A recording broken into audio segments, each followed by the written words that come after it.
Jesus breathed life in the clay birds. And they'll be like, but with the permission of Allah. Oh, Avery, if I ask for permission to jump over a fence, do I have the ability to jump over the fence? You don't.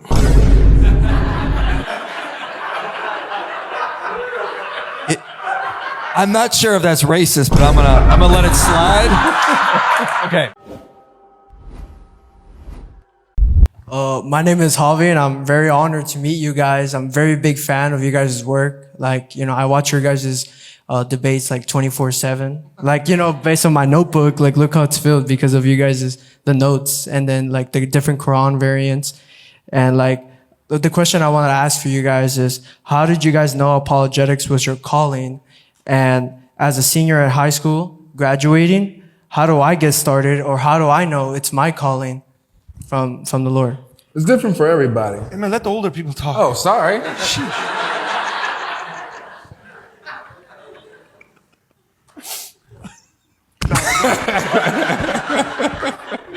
All right, so how did I know that apologetics was my calling? I got cooked. That's how I found out. I was like, man, I don't want to feel like this again.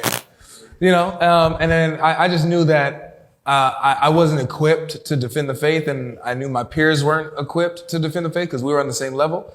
And so I was like, dang. So I think majority of like young people around my age and stuff were not equipped to defend the faith, Christians in general. So I wanted to be ready, and I wanted to make sure that other believers were ready as well.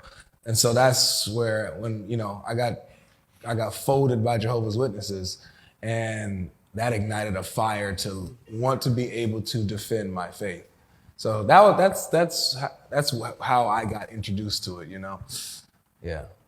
Okay, I don't think apologetics is a calling.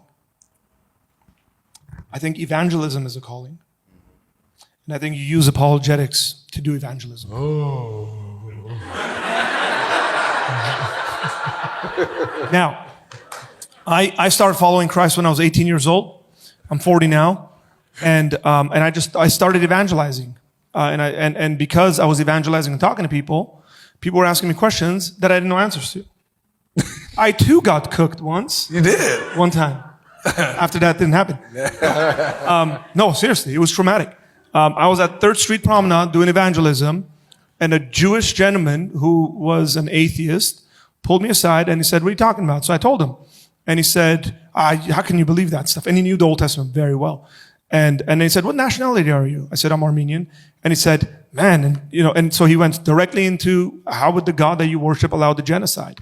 And he's a genocidal maniac in the Bible. And I went home, man.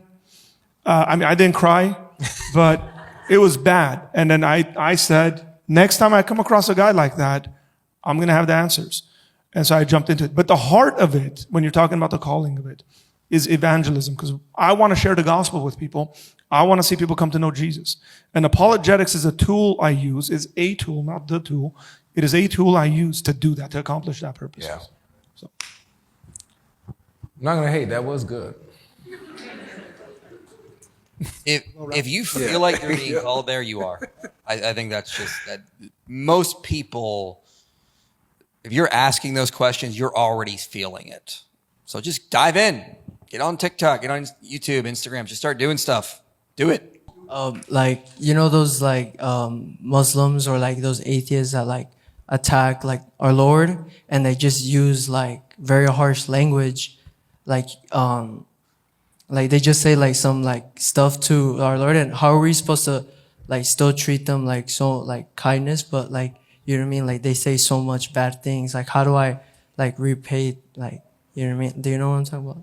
Yeah, he just had it with hijab. He knows exactly. Oh, hijab, yeah. What you do is you get yourself a chef hat, buy an apron, and then you cook them accordingly. Like Sam? Like Sam. No, look. No. I'll just say no, not like Sam. Frankly, I love Sam, by the way. But here's what I will say. When Samuel, the prophet, is confronted by the people of Israel. That's who he meant. Okay. Samuel the prophet. When Samuel the prophet is confronted by the people and the people want a king, it says that Samuel went and prayed all night, and he was offended that the people didn't want him and want a king. And God says to Samuel, they're not rejecting you, they're rejecting me. And I think quite often we put ourselves into this situation too much. It's not against you. They're not saying stuff to you. They're saying stuff about God, right? And God can defend his honor, by the way. I mean, he can poof, right? If he wants to. But he's gracious and kind, as the Bible says, and he's long-suffering so that people would come to know him. So if we're going to replicate God's personality and his character, we're going to be patient and long-suffering with people so that they might come to know God. So Acts 17 speaks about this as well. Take care, man. God bless you. Hello, my name is Darius. I had a question kind of on the mentality of being in apologetics. So, you know, as Christians, we're already called to stand out. So I just wanted to know, how has studying and practicing apologetics actually changed the way you live and interact with people? And also, obviously, like with the Bible, we're dealing with the truth, right? So when you guys do these debates, you guys are constantly winning. You guys are expecting to win. What do you guys do to kind of keep the pride down, if that makes sense?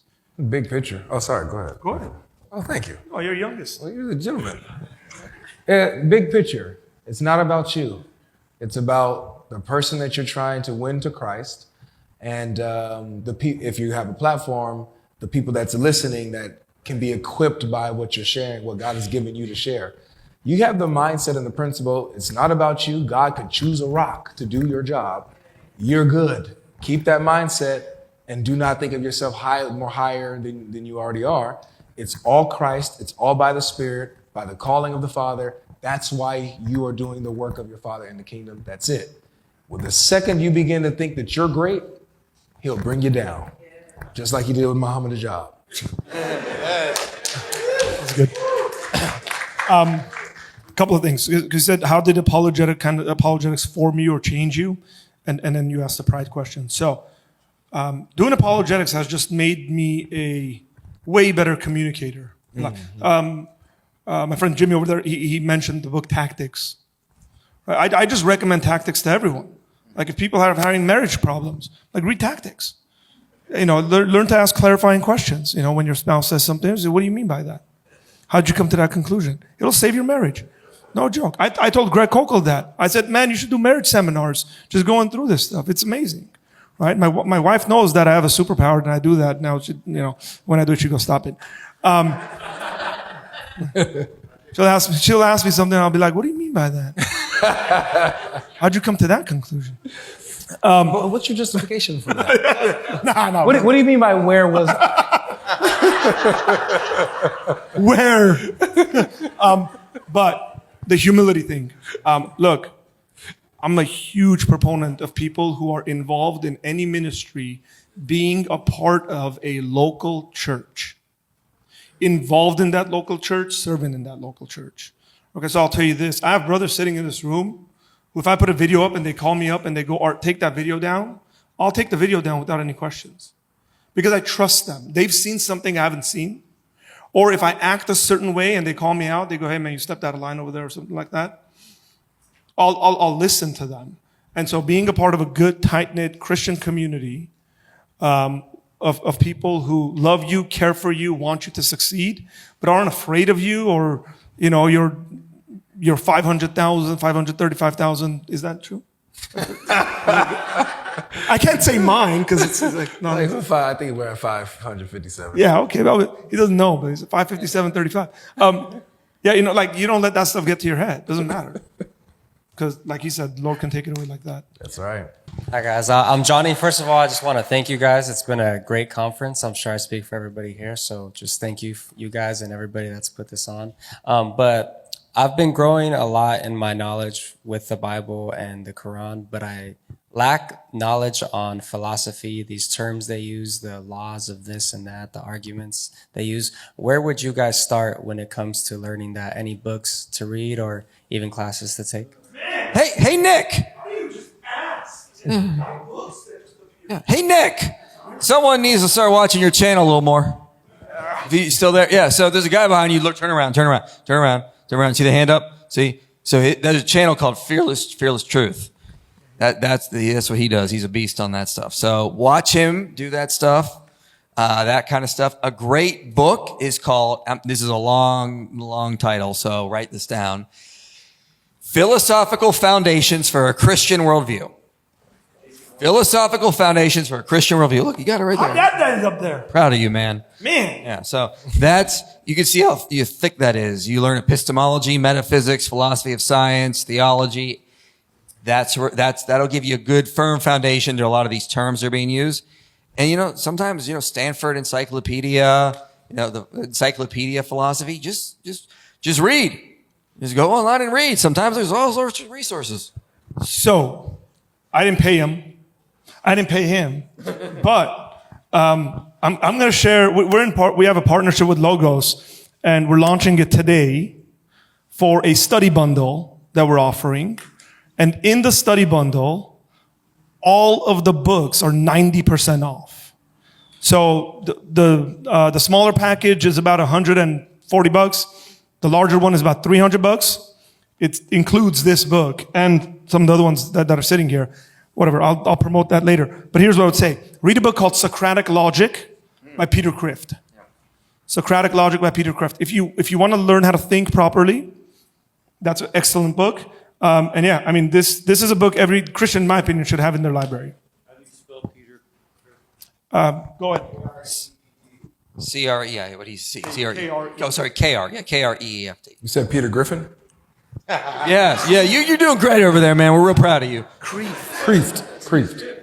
Got it. Hi, my name is Monet. I run into Muslims a lot for some reason, and I always end up getting to, not a debate, just like an educated conversation. And a lot of them will say like, oh, Jesus was a perfect prophet. That's why he was so important. Yeah. And like he said, we can use the argument, oh, but he was birthed by a virgin. And in the Quran, it also says that Jesus is the only prophet that is in heaven with God, or Allah. And in this case, they say, oh, it's because he was the most special prophet, or he was sinless because we learned from, like, we can use that to learn from him. Or they say that he wasn't sinless because we can learn from him. They'll just say different things. So my question is, what is the answer to how come Jesus is in heaven with God or Allah? Is that a question you're asking the Muslims? Yeah.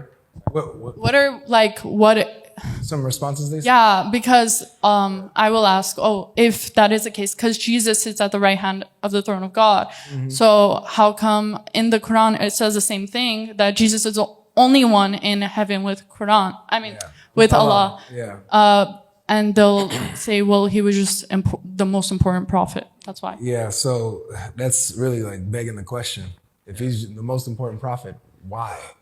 The question is, what makes Jesus important? Where's she going? She's running? It's okay. Running? It's all right. I'll just talk to this. What matters is why is it that Jesus is called the most important prophet? You understand what I'm saying? So, it's because they kept leaving after they would ask. So can they stay here while we talk to them at least? Yeah. I didn't know. That's so rude. Jeez. Man, Avery gets offended real quick. I'm sensitive, man. I'm a sensitive chef. All right? You don't seem that sensitive with the job. That's true. That was a different energy, different time, different mindset. But the question is, what is it that makes Jesus special?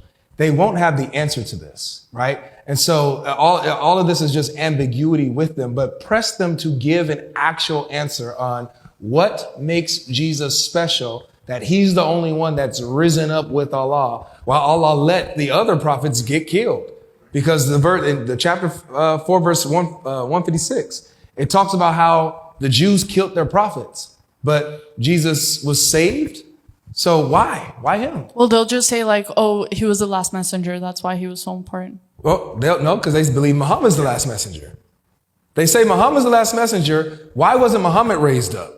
Why wasn't Isaiah or Moses raised up? Abraham, because they love these names. Jacob, Isaac, Ishmael. Why weren't none of them raised up? What makes Jesus special? Wanted to touch on that? And so then when I mean, you bring up other things. The Quran says he's a spirit from Allah and the word of Allah. By the way, tomorrow morning, I was just getting a lesson from Shake It Off on that. So there'll be a nice little lesson on my Instagram tomorrow from Shake It Off on this whole issue you're talking about. But the Quran says that, only Allah creates life. But then it says that Jesus breathed life in the clay birds. And they'll be like, but with the permission of Allah. Oh, Avery, if I ask for permission to jump over a fence, do I have the ability to jump over the fence? you don't.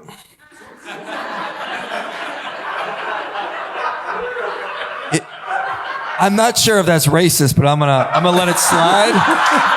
Okay.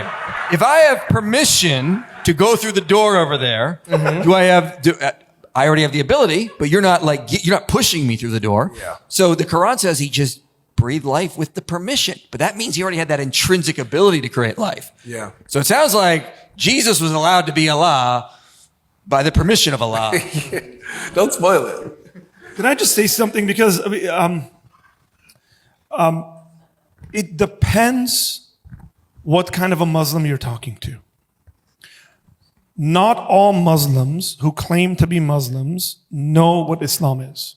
None of them do. Quite a bit of them is just a cultural identity they have. And there is what the Bible calls old women's tales. That's within the social fabric of the Middle East. And they're just like stories. They'll say things that's not in the Quran, but they'll say the Quran says it, right? And so just my suggestion would be, just read. Like, just take them there. Every time they make a claim, say, where is that in your text? Like, can you show it in the Quran? Can you show it in the Hadiths? And then look at the text. Because they'll just make stuff up. I mean, the professionals make stuff up. So, they'll make it up. Thank you. I watch all your guys' stuff. I love you guys, but not in the Zoot way. But I have a question about the Islamic dilemma. Is this a new thing that we've discovered? If it is, or if it's not a new thing, then where was it? When was it discovered? And if it's a new thing, why wasn't it discovered in the past? Yeah, so there's actually I forgot the guy's name, but Georgia Beltane. yeah, there it is. Yeah, what century is he in? 7th or 8th century, one of those two. But there's Yeah. also an ex-Shia Muslim that I forget the name of that also. Yeah, so it's not a new argument. Like, this stuff was noticed. Matter of fact, it's interesting. Christians used to use something similar in regards to Jesus and what the Quran is saying about Jesus, and Muhammad couldn't answer. And so he came up with this verse in chapter 3, verse 7, that there's some clear verses and there's some unclear verses. There's some ambiguous things. And so the disbelievers who try to deviate, try to confuse people with the unclear verses and try to trap them. So, it was a tough time for Muhammad. I also add, if you study how Islam kind of unfolded, there weren't a lot of people reading the Quran outside of the Muslim world for a long time. And when the printing press was invented, they banned it in the Ottoman Empire. So, there weren't a lot of Christians in Europe reading the massive Hadith collections, a lot of the Quran, but we even see hints of it throughout history. So, but now in the age of the internet, all this is getting out and they can't hide it anymore. Is it true that the Quran teaches that Mary's part of the Trinity? Oh, so yes, but they're like, no, it doesn't. So there's a place in the Quran where it says, do not call Jesus and his Mary gods. They ate food. Avery, what's the exact verse? 'Cause I can't remember. I'm paraphrasing. Chapter 5, verse 75, I think. That's good. Yeah. So it says, do not, it's talking about not associating partners with Allah. And then it says Jesus and Mary are there. And so the obvious assumption is that they think the Trinity is Allah, Jesus, and Mary, not the Holy Spirit. Now they'll say it doesn't explicitly say that's the Trinity. True. But what are you talking about then? So it's why would you even bring that up? No one has ever claimed Mary's a goddess. No one says it. No one's associated her as a partner with God. She's a human. So Yeah, it's like they misunderstood the Trinity, right? What's that? They misunderstood the Trinity. It appears that Allah made it appear so in the Quran, yes. Yeah, there's a verse where it's in chapter 5 again, just later on, in like verse 116, where Allah is having a conversation with Jesus, and he says, "Did you tell the people to take yourself and your mother as gods besides me?" So whenever Allah is thinking of, whenever the Quran's thinking of this three that Christians believe in, you know, it's always associated with Jesus and Mary and Allah. So those are the three gods that the Quran One more is. question. It's kind of hard to convince a Muslim of sin. Like I guess in their conscious, as long as they do the works, they're okay, I guess. I don't know. I mean, I've seen Muslims run to the prayer thing because it's almost like they're superstitious. And I mean, I've talked to a Muslim on the street for almost 30 minutes, and he said, "You almost got me to believe," or something. Yeah. It's almost like they won't turn to the Lord. I mean, I would just say you have to really press them on the idea of what sin is. So like St. Augustine talked about this. Like, even if you're doing a really good job and you're fastidiously following the law, you will start to feel a sense of pride, self-centeredness. So that leads to more sin. And so I was just being interviewed by an Orthodox Jew on this. And he's like, this just leads to a catch-22. What are we to do? And I'm like, I said, let me tell you about Jesus. He was right there. I saw it. Yep. And I was like, that's the answer right there. So you got to show them that no matter what they do, it's just going to lead to more sin. It's going to lead to pride, self-centeredness, because that's what trying to build your identity on your moral worth does. It leads you to self-centeredness. I'm so good, I earned my way to heaven. Look at how good I am. Everyone praise me. And that's the problem. You just got to convince them that they ate pork once or something. Yeah. Just had to throw that. Avery, so your recent debate with, that guy over there, he was using like Arabic, and I'm not sure if you saw Christian Prince's review of your debate. Yeah. At first he was like, "Oh no, I think GodLogic kind of messed up," but then as he was like saying, "No, he's doing an amazing job." Yeah. And, Christian Prince knows Arabic, and he said that Muhammad Hijab kind of fumbled on a few words. Yeah. Now, is there a reason you didn't really say, you know what, why are you speaking to me in Arabic? I don't speak Arabic. Is it because it was his platform, or? Well, because so there was a point where I'm like, English, Yeah. English, right?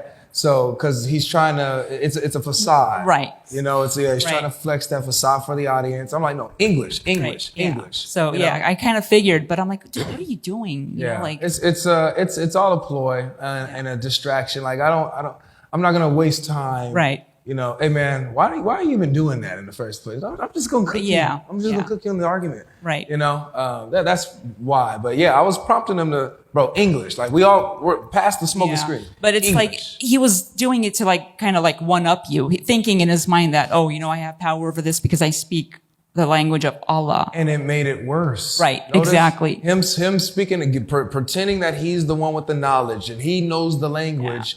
With someone who doesn't know the language telling you what these words mean, telling you what the verses say, telling you what your scholars say, that whole facade worked in my favor. It did. And you can tell that he knows nothing about his religion. Mm-hmm. He just thinks he knows something about his religion. Yep. And it just like comedic. Yeah. You did amazing. Now, I have another question, and it's really making me lose sleep. And I'm hoping that maybe you've come across a Muslim scholar. I think it's an oxymoron, Muslim scholar. Yeah. Maybe they can help us answer this question. Maybe. So they keep saying Allah's one. And I'm thinking, okay, Allah's one, but you guys have like the shaitan sleeps in your nose and you guys flush him out. So that's billions of shaitans. What's happening to them? Are they getting recycled? Do they get like reshuffled around? They find a new nose. What was that? They find a new nose. Oh, okay. What happens if it goes to like a Pakistani that doesn't speak Arabic? Like, what's going to happen then? That's a good question. Okay. I think they stay there. So I'm not the only one that's okay. Yeah, you're not the only So if you ever come across the answer, just let us know. I'll tell you. A video of 1,000,000 noses and 1,000,000,000,000 shaitan. Yeah, that was a lighthearted one, but Yeah. Good to see you.